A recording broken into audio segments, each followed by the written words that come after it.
Welcome to Love Capsule, the confessions that were cut elsewhere.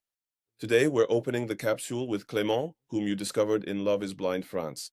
Clément, we went through this crazy experience together, and today you'll be able to tell us a little more about it. And We're going to dive into a question that often hurts, the importance of physical appearance.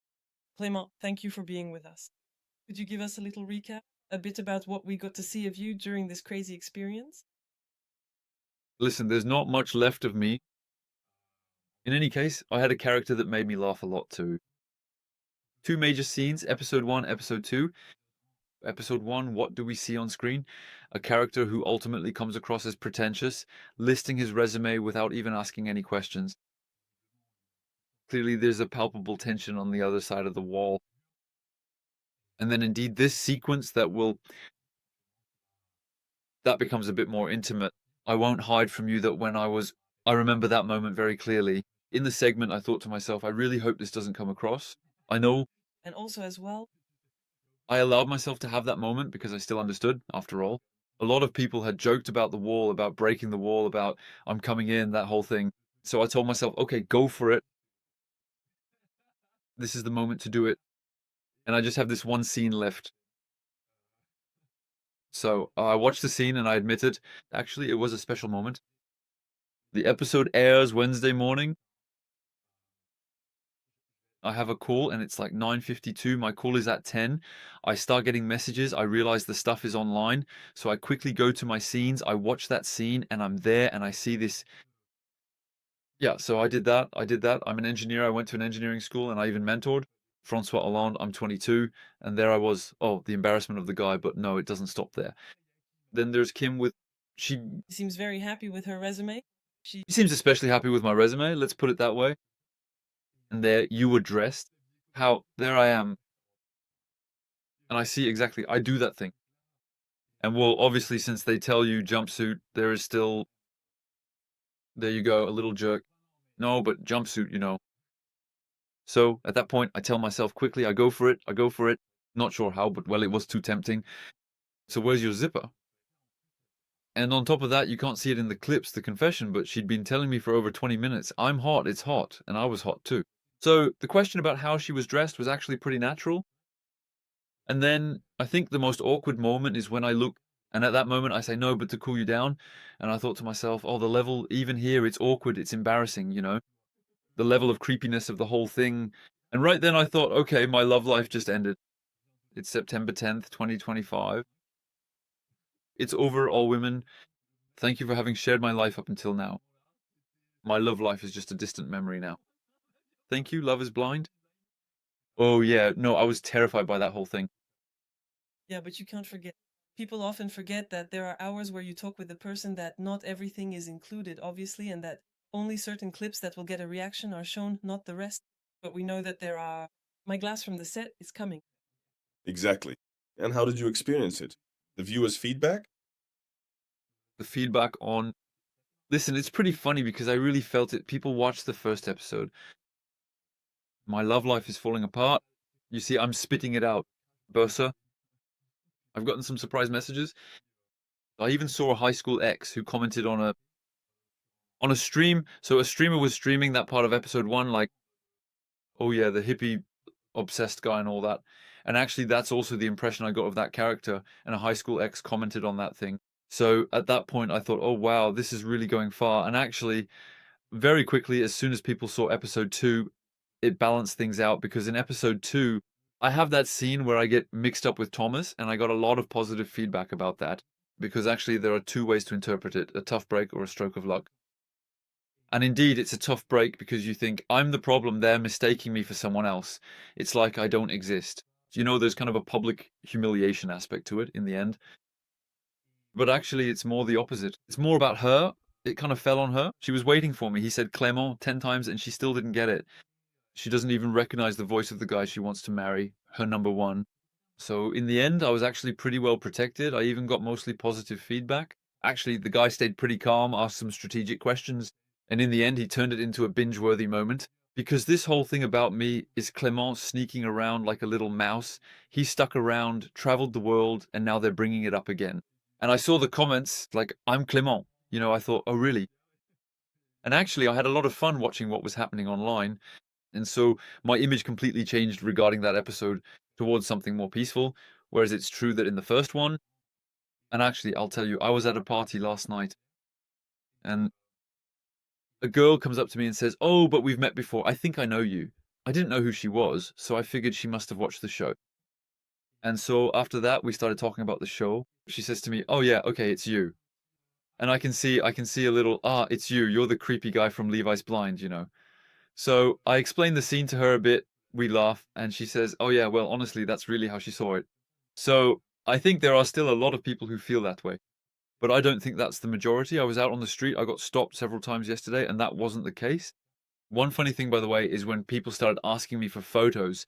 I go to a party with a friend at a club, like a disco. I'm spending time with one of my best friends, and I notice there are a lot of groups watching us. Obviously, it's the way people look. I look at you and she looks. I look at my test, I look. And then a girl immediately comes up to me and says, "Are you Clement from Love is Blind and all that? Can we take a photo because you're a star?" I'm like, "I'm not so sure about that." So we take a photo, and then there are a lot more requests. But I think what struck me the most about this whole sort of being treated like a star was really yesterday. Someone, I think, said to me, "Oh yeah, it's you," etc. I've got a friend, she's a huge fan of yours. Wait, I'll send her a video. So I was getting ready to make a video and everything. But actually, no. He calls her on video. And so I go, "Oh, hi, hi." I make her a little heart and everything. It's just too much. I thought to myself, wow, that's funny. I wasn't ready for that, you know? So actually, I think broadcasting is a human experience. Being recognized, well, I think I'm lucky not to have any haters, not to have a very negative image, or at least very little. I think I should actually ask the Guinness World Records for the record of the person who appears the least in something that has the most impact on social media. Because I have 5 minutes and only bangers. It's picked up by streamers everywhere. I get comments like on 5 minutes of airtime, but on the broadcast, I think you see what I mean. Today, I have a lot more. I think the person I was 5 years ago would have been a bit more into ego, into that external recognition. Like, yeah, I'm a star. I said some crazy stuff, blah, blah, blah. But actually, the person I am today is more like, honestly, in a month, everyone will have forgotten about me anyway. Enjoy this experience and what it can bring in terms of ego. But above all, let's make, I'm talking to myself here, something useful out of it for you. And actually, the things I want to put in place are more about altruism, about bringing things to people, about communicating, sharing. It's an adventure I'm embarking on. Okay. And what did you feel inside when you had that experience? Well, it's very difficult to answer these questions because even just doing the capsules, it's still a very intense experience. And I think the experience actually started for all of us before the capsules because we all went through some psychological preparation. Am I going to get married? Ready to get married after just a few weeks of talking? Am I going to meet the right person? As for me, regarding that period before, it had already been 2 years that I was telling myself that I was in a mindset more focused on settling down, being in a relationship, and really connecting with the women I met with the goal of building something together. And when they offered me to come, I refused several times to go to the auditions. I just didn't see what I would be doing there. It's really not my thing. I told myself, I'm not going to, well, I'm really going to. Actually, it happened to me. I thought, what am I doing here? There were times in the living room playing pool or having a coffee. I would think, well, and actually a few things became clear to me, and I told myself that I just couldn't move forward in my life romantically, and that this was an opportunity to maybe go beyond just the physical, since we'll talk more about that, to reach a connection, a deeper relationship. And I couldn't see any other setting as powerful as this one. Doing this, even though the TV setting, I admit, I still had some real questions about it. And none but a kind of preparation. Or the summer, there was usually the summer before, normally the summer. We all have a relatively active love life. And at that point, I was actually more in a phase of withdrawal, more in a kind of preparation mode at that time. And when I arrive in the pods, I tell myself, okay, I'm here. I don't know what's going to happen. I don't know if I'm going to meet someone. I don't know what impression I'll make. Just like I have absolutely no idea what will remain of us. But I come into it with a clear goal, which is to be truly authentic, even with the parts of myself I'm not comfortable with. Actually, I saw it a bit as a psychological aspect in the end. and at the same time to be in that listening and in that exchange. So I had these two perspectives. I said things in interviews that were very powerful for me, that were very deep. It was also a way to harmonize, who I was, to be clear with myself about myself, actually. That was really my challenge. And so I experienced it intensely with this question of, when I meet someone, what do I show of myself? There's the part of me that's very serious, very professional, and then there's the part where we laugh. We only live once. In 50 years, no one will care about what we did now. You have to enjoy life. And enjoying life doesn't mean doing just anything or giving in to every pleasure.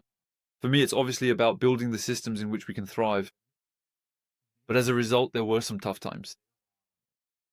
For me, what was also hard was that I felt real pressure, because I think I had real expectations. I think I truly expected to find someone, because I told them the only reason I would come is if you really found someone for me. So we still had to fill out 40 or 50 pages of questionnaires. And 2 weeks before, they told me, we have someone who is exactly right for you. And we have another person who matches quite well with what you're looking for. And I said yes to them at that point. So there was a real expectation for me, something genuine, and pretty quickly during the experience, I'm still looking for the person who was meant for me. But as a result, I think I ended this experience with disappointment, because I had this pressure, this pretty intense thing. I think you remember, Stan, but there were those 10 minutes when I wasn't hungry anymore in the living room and so on. And it was funny. No, it wasn't funny. It was really funny. I brought it to the body, such as but there was this tension inside me that was being released, that let go because it was still intense. And the expectation, I think there was more of what I expected from myself, which, well, it actually stopped. It was a failure.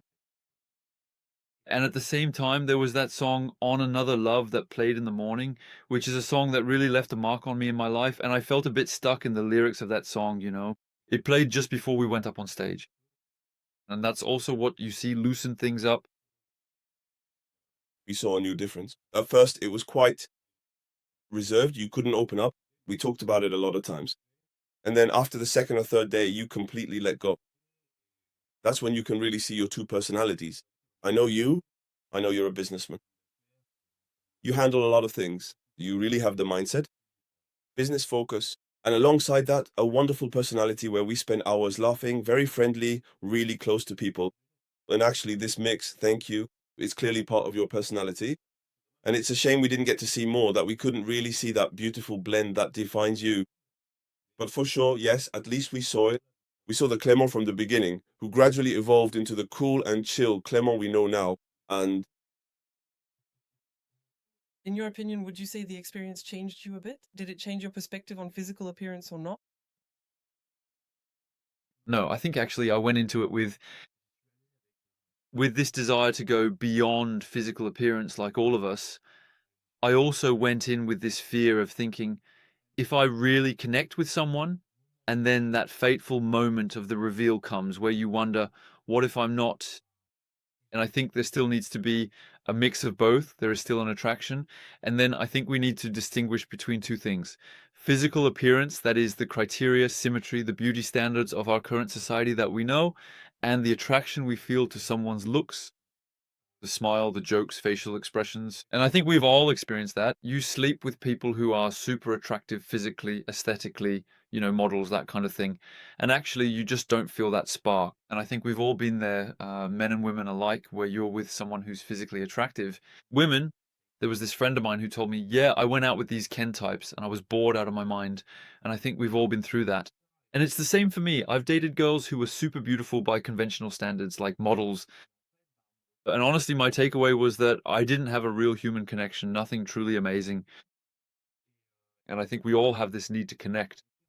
It's still a mix between the intellectual, the feelings, and the attraction. It's not just about the body. Thank you very much. So let's do a quick round to dive straight into our topic. in a relationship, is physical appearance essential? Or do we use it as an excuse not to go further? Me, I don't think we use it as an excuse. By the way, I think that I'm against making excuses. I think that in every aspect of our lives, excuses are the worst enemy, because actually I think we need to take full responsibility for everything we do all the time. And so, well, there you go. If there's a traffic jam, it's our fault, you see. No, because we should have left earlier, had a coffee beforehand. We should have, well, and actually, it's about how we adapt to reality.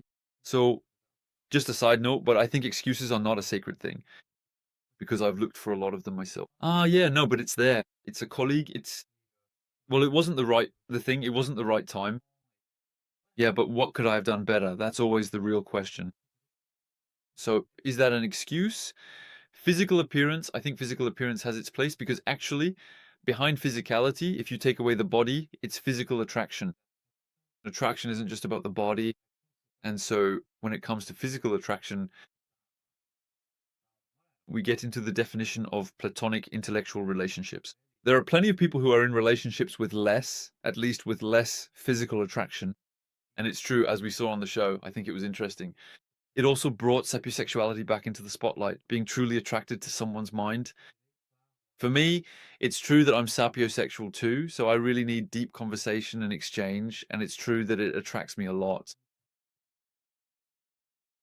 And it allows me to go beyond, really beyond, physical appearances that at first glance aren't necessarily what attracts me the most.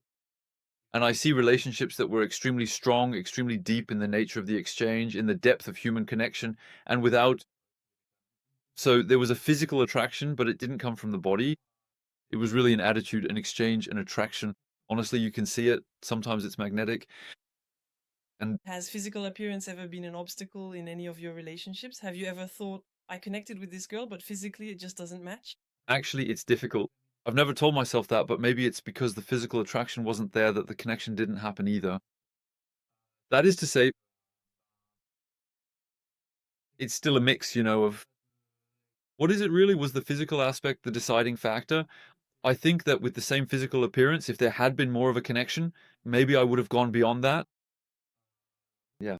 For me, it's still both factors. If one of them is really strong and you have a very strong connection and an exchange, I mean, is love really blind? Yeah, love makes you blind. That's a, And And I think it really does. I remember one of my first relationships, and honestly, physically, it wasn't her strongest point. And I'm not saying that to sound arrogant, of course, but I was extremely in love. And also, I think what is love really? It's also the projections we have of the other person. Can we really get to know the other person to truly understand them deeply? Or is it simply what we take from them and the projections we put onto them? I mean, the other person, generally speaking, even outside of a relationship, they're really just the projection we have of them in our own world. Do you think it's possible to learn to love someone's appearance over time? Yes, I think so. I think you can learn to love someone's appearance over time because there are people actually whom we find beautiful, and it's no longer about physical standards because we appreciate certain reactions. I think that's where the problem with instant gratification and things in our society and with endless swiping, with overconsumption, is that we want to match with everything. Whereas actually, it's when we go deeper that we really connect. Actually, people are amazing. For example, I see that we filmed the reunions not long ago, but I was moved I'm thinking especially of Chloe. I was really touched by their moment. And I thought to myself, that's what connection is, no matter how it turned out. But that's really the kind of exchange, the kind of connection I would have wanted to have by coming here because I felt they had a real ability to communicate, a truthfulness in their communication that I really appreciated. And so I think we appreciate the physical aspect because I see relationships where you look at someone and you know exactly how they're going to react or this or that. And actually you enjoy their little reaction or that small thing or the little surprise you give them, like she'll react like this, or an excitement because you're going to see this or that. And that, does it make the person beautiful and as a result, a beautiful appearance? that's beautiful what you're saying. It's true. In your opinion, is physical appearance a biological truth? What do you mean? I mean, in terms of hormones, in terms of physicality, do we have this biological truth? Let me give you an example. According to some researchers, our face is the first image we present to others. In fact, the truth about this study of the face is that it was, in quotes, created to attract sympathy from others and to lower the other person's guard. And these are the studies that show this. people who are rather attractive have this advantage because at first glance they are good looking and we feel reassured. So the question is, do you think there's a biological aspect to this, or does it come from something else, from the person we become, etc.? There, Both. I really like this saying, you know? They say that if people who were truly beautiful on the inside showed it on the outside, you know, if our physical appearance reflected the person we really are, the world might be very different and it wouldn't be the same people. So whether it's the attractive or less attractive who are criticized, yes, for me, it's obvious there is a chemical aspect to it. There's a chemical aspect to it. We've all seen it. Someone who is really very beautiful aesthetically, we all, you know, it's true. We look at them, they're eye-catching. There are plenty of studies, but I'm speaking from personal experience. There are plenty of studies that show there are higher salaries, there is more success. You don't see very unattractive people in cinema or in high-level politics because indeed there's a matter of confidence, but also of smiling. It lowers barriers, it helps you win. There's a sense of likability. In commercials, for example, in luxury ads, in the world of luxury, there's no smiling. It's not the face that's supposed to draw attention. Whereas obviously we communicate emotions with our facial expressions and of course very beautiful, very aesthetic faces. According to our current standards, they are relatively rare. And so when you see them, it's also their rarity that we value and as a result that we pay attention to. But actually, like in any relationship, you're looking for a trophy wife. I remember being with models in the street, holding their hand, and everyone looks at you and it's funny. You feel like a star, you know? But not everyone is looking at you.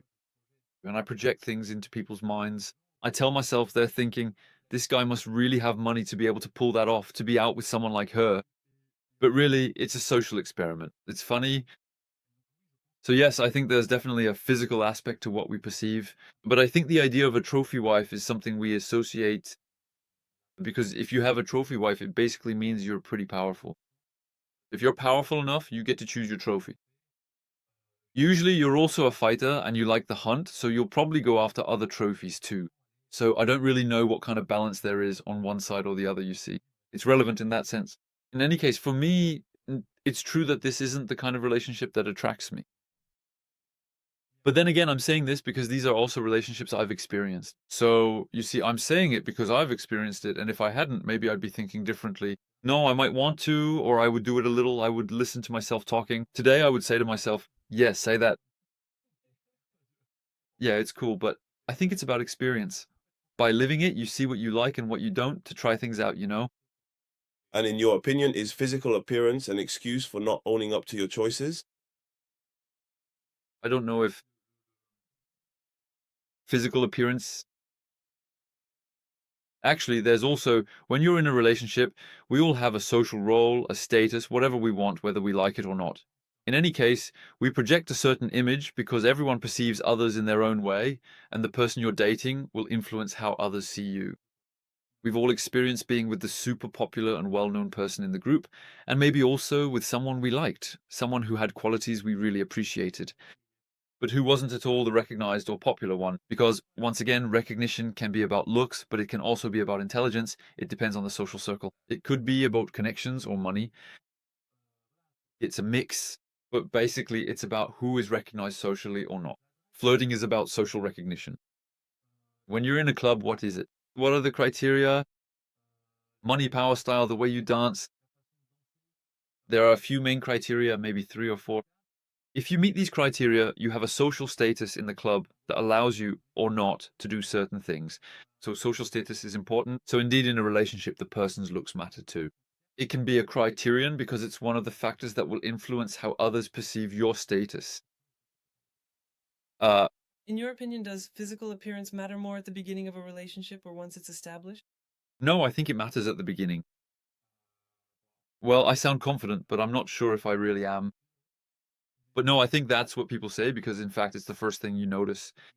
And I think that's why I was tempted too. Love is Ben, and that's what tempted all of us. It's because I think we all go for physical appearance, obviously. Whether it's on dating apps, in the street, in a club, or at a bar, you see someone you think looks cool and you start talking. Actually, one of my rules now is if I see someone whose looks attract me, I go for it. If there's no vibe, I cut it off right away, telling myself, don't even try. Because that's exactly when you get into the whole status thing, the ego side of it. Like, I want to hook up with the hottest girl in the club. Yeah, Seema and Sobat. And actually, when you do it, it doesn't bring you anything. Sure, you go home with her, your friends are happy, you have social status in your group, and then 2 years later, you're with another group, and you have to play the game all over again to get her. I think all of life is about shifting your center of validation from external to internal. Appreciate who you are. Learn to live in solitude, love yourself, and act with intention. I'm here because I really wanted to spend this moment with you, and honestly, it makes me happy. Honestly, I don't care about the videos at Juzan's place. No, but seriously, I was thinking this is going to be a cool moment. I want to experience it. We're going to spend some time together, and I want to be here. I want to be intentional about this moment and not be thinking about what will come out of it, or that I have to come up with a banger for social media because it'll go viral. I tell myself, no, I want to dig deep inside myself to bring out something that truly comes from me. God willing. What comes after what I did in the clips, I don't know if it was a good thing. Maybe I shouldn't have, but oh well. You're here, the listeners can hear you and discover you as you really are, and that's very cool. For you, can the importance of physical appearance depend on age, experience, or context? Yes, absolutely. No, I think it depends on all of that. It's clear, a job like a Detroit Pot. Age plays a big role. It's clear that we have an experience. We're young. We're discovering sexuality. It's incredible for everyone. Then obviously ego gets involved because when you're with the guys picking up girls, or when you're with the girls, there's the sporty, good-looking guy, and then there's the nerdy guy off to the side. You know, it's more or less rewarding. So yes, age really matters here because I think that later on we get to know ourselves and we've experimented with what we had, what we want, what we don't want, the bodies that attract us, but above all, the energies, the vibes. And then after that comes the moment of building things. And I think that's the moment when you say to yourself, actually, now I really want us to be something. Because at that point, you're not asking yourself the same questions at all anymore. Now it's about the long term. It's about communication. It's about the level. Well, it depends on the person. For me, it's true that it's a lot. Communication is the depth of exchanges. There's a moment that's very powerful in a relationship. And I think it's truly one of the most beautiful moments in a relationship. Well, I said it in the clips, but I think we all love sex. Whether you're a man or a woman, it's about sharing. It's a moment of discovering the other person, of getting to know them, of listening to the other person too. But one of my most beautiful moments was when we were both lying on a bed, you know, sharing who we were, what we'd been through, our traumas, and what we wanted to do, but with a sincerity, you see, that was really beyond seduction or anything like that. It was truly just two people, you know. There was no man. And actually, that's kind of what I'm looking for, you know, that thing where you have such depth in the exchange. And so you also have a real understanding of the other person, and you know that the other person truly understands you too. It's no longer about the illusion of. And for me, that's one of my mistakes with the capsules, but also one of the lessons I've learned from them is that I present myself either as the so-called successful guy who has achieved things, who had the courage to take action, to take risks, to try things, and so with a kind of social status. And so that attracts a certain type of person.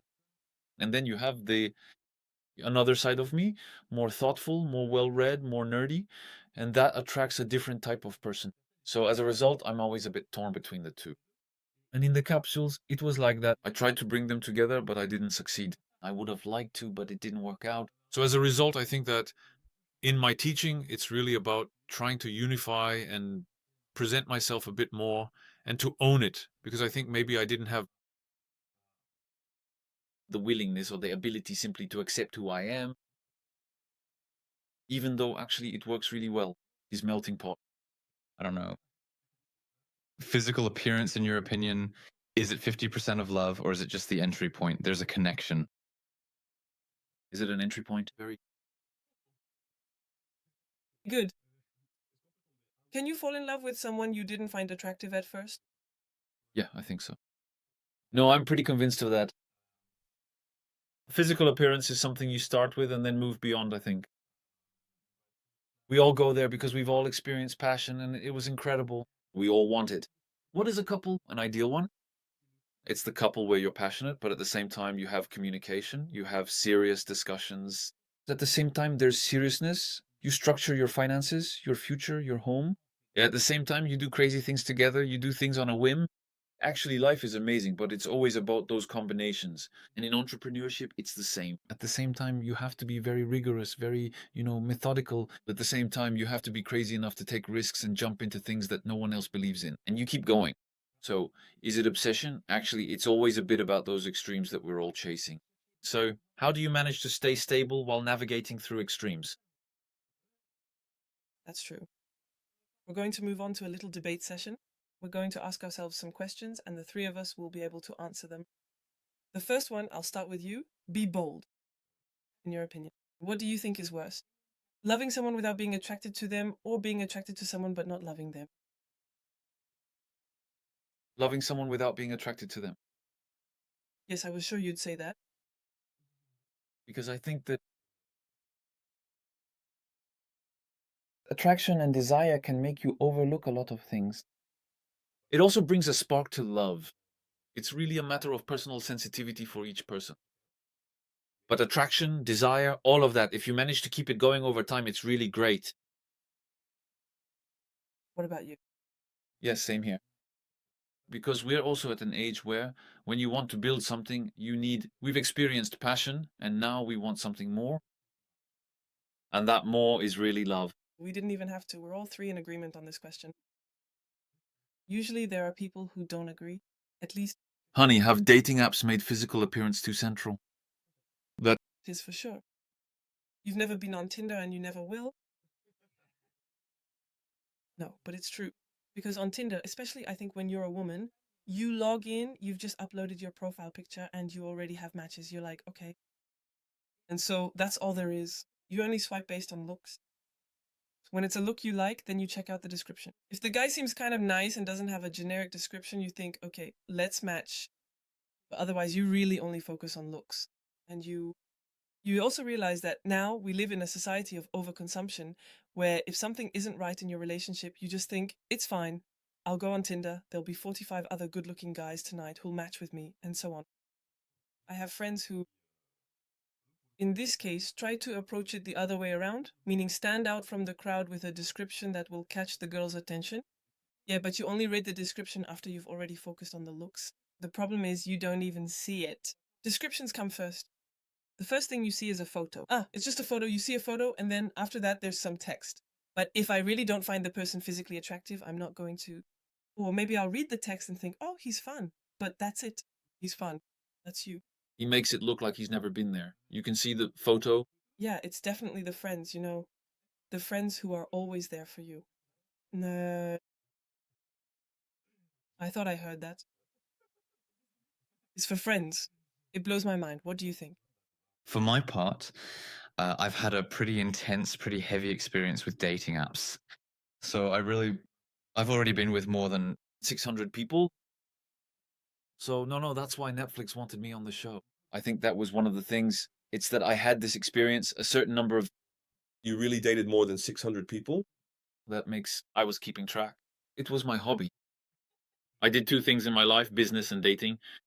After that, just to be clear, when I say that, obviously, I'm saying it kind of like a binge dater, but really it was about the interactions. Because I was also searching, I was looking for things, I was experimenting. It was also about human relationships. Sociologically, it's incredible. And I think we've all experienced it. Those first dates are wild. You're with someone, it's not your world. You're discovering a whole new world, one that's not yours. Honestly, it takes you out of, and I found that amazing. So yeah, it's true that I kind of overdid it. I'd like to jump in on that because you dated 600 people, then 100 people, and so on. But you had a hard time getting into the experience where precisely you're supposed to date a lot of people. In your opinion, what made the difference? Why was it hard for you to get into it at first, even though in the end, I think you were the most experienced of all of us? Good question. I think it's because precisely when you date like that, not at the beginning, because at first it's about meeting, it's about the other person. So there's almost no seduction involved. I don't know what seduction is. I don't know. I remember the first dates. I met a guy who gave me tips on how to get internships. So I got that advice, and I remember on the first dates, I told myself, well, it's true that it was going to work, And so you get to know each other and everything. And actually, in the end, you slip into the role of the seducer, really. And whether you want it or not, at some point it becomes a part of you. And yeah, you've got your lines, your punchlines. But I always did it with humor. You know, when I do it, I say no, but you know, well, yeah, it's a line, it's a punchline. I mean, we laugh about it, you know? And so you kind of integrate that into your way of being, into your persona. Here we're talking about 6 years of life, of dating. And actually, at some point, I was like, I'm just tired of it. Honestly, it annoys me. No, but it's because I want to show something deeper. But actually, the classic seducer's formula, it works. You show up, you go into autopilot mode, your routine. And actually, it doesn't even make me laugh anymore because before it used to work. But there was real spontaneity. Yeah, you had a few tricks that you laughed about a bit, but there was real spontaneity and it stayed.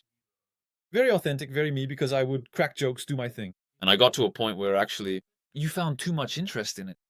Yeah, I didn't see what I was doing there. I felt like I was having trouble connecting with the other person because, not to mention, you talk about your life. So I did this, I did that, I did this. 24 hours later, yeah. So I did this, I did that, I did that. 24 hours later, yeah. Wasn't there a repetitive pattern on your part, for example, when it came to meeting a new person? But in the end, you tell them the same things. You introduce yourself the same way, I suppose. Yeah, I think I was like, I had a will of my own. Well, I still have a will. Actually, the reason I have this persona 2, the one I really played up, not in the short videos, but this will be the end of the question, the answer to the question. But it's precisely this seducer persona because, in fact, I'm protecting myself. I'm protecting the sensitive part of myself, the vulnerable part, the part that craves authenticity, that wants genuine connection. And that has suffered a lot in the past. For me, the challenge in the short videos was precisely to work again on that part, the one I've protected for a long time, just like we all have. And I told myself, I've reached a dead-end pattern. I can't get out of it anymore. I thought dating would push me to surpass myself. I ended up in a kind of comfort zone that no longer brings me anything, where I've gone back to a form of self-protection. And as a result, I no longer have that connection. I no longer have that authenticity. Because instead, actually, it's hard. Why? Because you face rejection. Authenticity, the thing is, it comes with the risk of rejection. Whereas if you come in and play the seducer, do your thing, well, in the end, it works. And so you get acceptance, but at the cost of ultimately showing yourself as vulnerable, sensitive, authentic. And that's why I made the completely opposite choice in the videos, where actually I told myself, I don't want to show the seducer. I don't want to show the person who's ultimately comfortable in male-female relationships in that whole thing, you know? I want to show my deeper self, my sensitive self. We're here to create connections and all that. And actually it was really hard because I got the object. Because actually when I had it there, and honestly, I think it's one of the strongest things, and I don't think I've ever said it since, you know? And I think I barely even processed it after the videos came out. The thing is, I really felt this sense of rejection in the videos. And I really didn't show that person that I'm also somewhat successful, that I take risks and so on. That's also a part of me. But that's not the side I wanted to show then, because I found it too easy. And when I showed that side, I had trouble getting to the other one. And at that moment, I told myself, we're here to create strong connections. I'm only going to show that side. The side that's emotional, maybe a bit too sensitive at times, but sensitive and also knows how to soften things. And you can actually see it in the part. It's a question I get a lot about this second part with Kim. And it happened to me yesterday in the street. Someone stopped me in the street. Then the first question they asked me was, were you really surprised when she told you that you were her number 2, that Thomas was number 1 and all that? How did that feel? And we really had that moment, and I even got screenshots. People sent me the image where I look like this. And the truth is, no, it really was a surprise. I was really in that moment knowing that Tim was always very emotional during the dates we had. And I didn't feel like I was necessarily her number 2 rather than her number 1, actually. We hadn't talked about it before that moment. But then in that moment, it's true that I really found out. And then I got this feedback like, actually, you stayed very dignified. You take in information because for me, it's Clément, and I say it with a smile and with us. And so I think that sometimes we confuse sensitivity and emotion and actually feeling things. And in the end, owning it and being strong enough to take risks, to take hits, and still go through it all. And I think that often when we present characters, either we show ourselves as very strong or as too sensitive. Actually, I think you can absolutely be both. And an example I really like, though I don't love saying it here because it might sound like I'm identifying with him, but still, he's a role model in some way, is Marcus Aurelius, who had this ability. He was criticized for being too sensitive, for sometimes being emotional, and so on. He still managed the empire in a way. He did. Well, then there was a discussion at the table about his love life, whether he was cheated on or not, and so on. I'm not interested in the gossip. But in any case, he had the ability to shoulder responsibility and go into battle. One, I think, to really listen to others. And so ultimately a sense of respect. And you see, so much time later, we're still, look, Frederic Lenoir just published a book about him. He's still someone who, even today, is relevant in both business and public life. Yes, But nothing stops that, both like you said. I agree with you, but it's cool to get to know you like this. But it's really funny because when we came out of the capsules and then found ourselves at the first parties and so on, when we started talking, everyone was like, damn, I didn't imagine you like that because of what you showed us. So the seducer, fun side, and all that. And so we were all there. Now that doesn't match at all with everything I know. But I think you can be everything at once, and that's the best thing you have to offer. In my opinion, with someone, you're going to show all these sides of your personality. Honestly, I think that's beautiful. There you go. I just wanted to say that. That's all. it's true that it's funny. I remember it well because actually there was that 180 when the hoods came off. I thought to myself, wait, this guy's actually cool. He keeps an eye on things. We pictured you reading your book by the fireplace in the evening, actually, until 7 in the morning. Yeah, well, I'm actually going out at 7. No, but yes, I'm heading out just in time for the challenge. All right, last little question for the debate. Do you think that women and men give the same importance to physical appearance? Clearly not. We men are more focused on looks and women. Well, it's a matter of age once again. I think that when men and women reach a certain maturity and have gone through life at 40 or 50 years old, both come together in wanting someone who is similar to them, a bit more laid back, who shares their values, and so on. And I think that at that stage in life, both men and women are less focused on physical appearance. On the other hand, when we're young, well, when we're 18, as Clément said, it's all about testosterone, the spirit of competition. Maybe we want to show others that we too can have girls who are pretty attractive. We don't really care if we don't talk much with them. That's when we're really young. But still, in that 18 to 30 age range, men are more focused on looks. Even if girls say no or they're looking for something deeper and so on. Of course, that's part of it too, but it's a bit less important. Well, obviously, the added factor, the issue is also whether you're looking to settle down or if you're just looking for sex. But I do think there are still different expectations. There are different expectations in any case. I don't know if it's just about looks, but there are different expectations. No matter what people say, I don't want to fall into archaic patterns, but the fact is there's still always the protective male, etc. A certain strength, certain things, though those roles can be reversed, of course, but there's still always a search for that. A bit of that, you know? But I think we're now in a world where the protective guy also has to be attentive. He also has to have, it can't just be, you looked at me wrong, so I beat you up. I think we've kind of moved past that kind of pattern, that kind of mindset. There's a need on the feminine side for a bit more subtlety. But I actually think there's really a difference, But I actually think it's more about attitude than looks. It's in the personality. You can see it, and we see it in Love is Blind. There are guys who, you can tell, get criticized for their looks after the reveal and so on. See how I don't name them. And actually, later on in the show, you see the guys handle it. There's something there. And in the end, what comes out is more of an image of strength, of respect. I think it's more about an archetype of being respected by others, of strength. And once again, when I talk about respect, strength, power, the first one is about ourselves. Do you respect your own commitments with regard to yourself? Do you handle stressful or urgent situations well? I think it's that kind of situation that makes someone, in the end, no matter what they look like. There's a saying about this that I really like. It's true that I talk about stuff about power and all that, but that's because I think that's kind of what it is. The attraction that draws women. And I really like this saying. It's from Game of Thrones. I don't remember the names anymore because, well, it's been a while. There's an exchange between the eunuch and Tyrion Lannister. Or the eunuch, he asks me a question I can recall about whom. Who has the most power among the clergy, the politician, and the military man? And basically, he answers him, the one who has the most power, well, power is what men respect. So it's the shadow that's behind the man. And he says, a small man can cast a very large shadow behind him. So I think it's a good parallel between the physical and ultimately what we can perceive from it. In the shadow, here we're talking about power, but in humanity in general. And by the way, one thing about the physical that I really like, which seems important to me, is that our experience of the world actually really depends on our physicality as well. Because here we're talking about numbers. You're successful, you're not successful.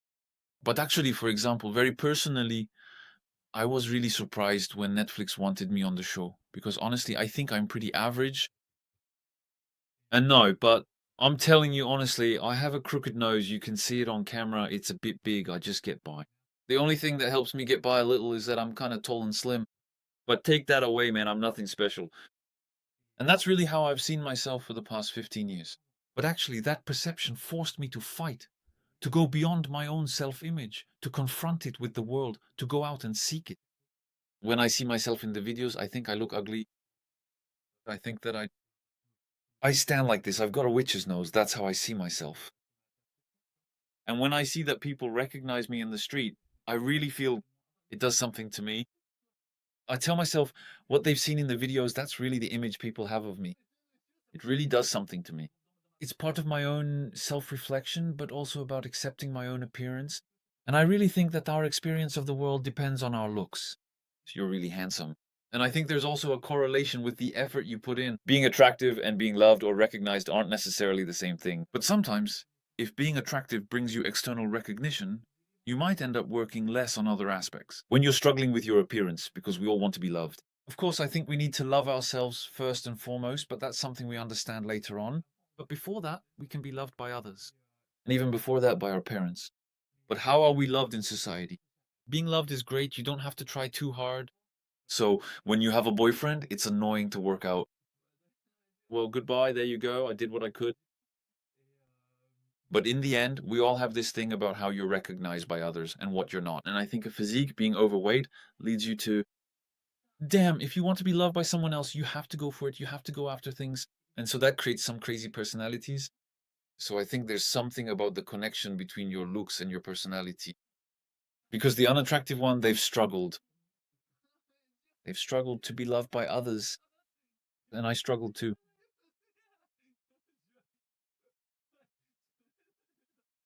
And so that also shapes personalities, it creates things. That's why I think the unattractive person has something special, because they had to make their mark in the world, you see, starting from where they began, physically, which is the first thing you notice. Whereas the good-looking one, they're just there, they hold themselves a certain way, and it's cool, they're acknowledged. And then a bit later in life, they realize, damn, actually, there are other things. Of course, there are plenty of people who've been through terrible situations and have it all, so I don't want to oversimplify too much, but So we're going to move on to the last part of this interview, the punchlines. You'll have to answer 3 short questions in 1 or 2 sentences max. First one, how can you tell if it's really a physical issue or an internal block? I think it's about listening to yourself. What advice would you give to someone who says, everything is perfect except for the looks? What's missing for you? Does physical attraction always end up fading behind the connection? I don't think so. Last punchline, physical appearance in love is... Cool. We'll end on that note. Thank you, Clément, for your time. Thank you for coming on our podcast. And as for us, we'll see you next week for new episodes. And I'll see you soon. See you soon.